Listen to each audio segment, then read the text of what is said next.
বাংলাদেশের জাতীয় সংসদ নির্বাচনের সময় নির্ধারণ করবে সরকার ও রাজনৈতিক দল। জাতিসংঘ নির্বাচন আয়োজনে সহায়তা দিবে।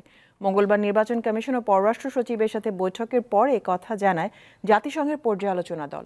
নির্বাচন কমিশন জানিয়েছে, প্রধান উপদেষ্টার ঘোষিত সময়সূচি অনুযায়ী ভোটের প্রস্তুতি নিচ্ছে ইসি।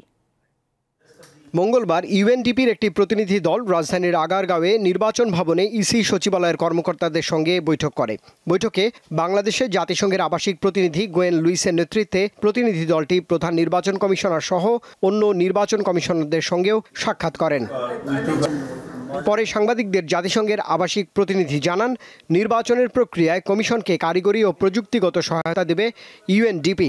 বলেন, কী ধরনের সহায়তা প্রয়োজন তার মূল্যায়ন শুরু করেছে জাতিসংঘ। নির্বাচন কমিশন সহায়তা চেয়ে জাতিসংঘকে একটি চিঠি দিয়েছিল। যে সহায়তা প্রয়োজন তা মূল্যায়নের জন্য একটি নিড অ্যাসেসমেন্ট টিম এসেছে। আমরা দক্ষতা উন্নয়ন, প্রযুক্তিগত সহায়তা, পাবলিক ক্যাম্পেইন সহ বিভিন্ন বিষয়ে সহায়তা দেওয়ার কথা ভাবছি। পরে নির্বাচন কমিশনের সিনিয়র সচিব জানান, ইসি সরকার ঘোষিত সময়সূচি অনুযায়ী জাতীয় নির্বাচনের প্রস্তুতি নিচ্ছে।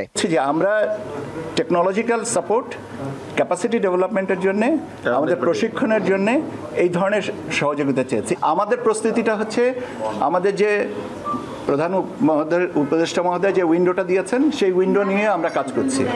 ইসির পর পররাষ্ট্র সচিব জসিম উদ্দিনের সঙ্গেও বৈঠক করেন জাতিসংঘের আবাসিক প্রতিনিধি ও অন্য কর্মকর্তারা। এরপর গোয়েন লুইস জানান, বাংলাদেশের নির্বাচনের সময় ঠিক করবে সরকার ও রাজনৈতিক দল। জাতিসংঘ নির্বাচন আয়োজনে সহায়তা দেবে। আমরা সময়সীমা নিয়ে কিছু বলতে চাই না। আমরা নির্বাচন আয়োজনে বিভিন্ন অংশীজন যেমন সকল রাজনৈতিক দল, সুশীল সমাজ, বিশেষজ্ঞদের সঙ্গে বৈঠক করব। প্রতিনিধি দল এ বিষয়ে প্রতিবেদন দেবে। নির্বাচনে সহায়তার জন্য জাতিসংঘের প্রয়োজনীয়তা সমীক্ষা প্রতিনিধি দলটি বুধবার চট্টগ্রাম যাবে। কথা বলবে নির্বাচনের অংশীজনদের সঙ্গে। রুবায়েত হাসান, দীপ্ত সংবাদ, ঢাকা।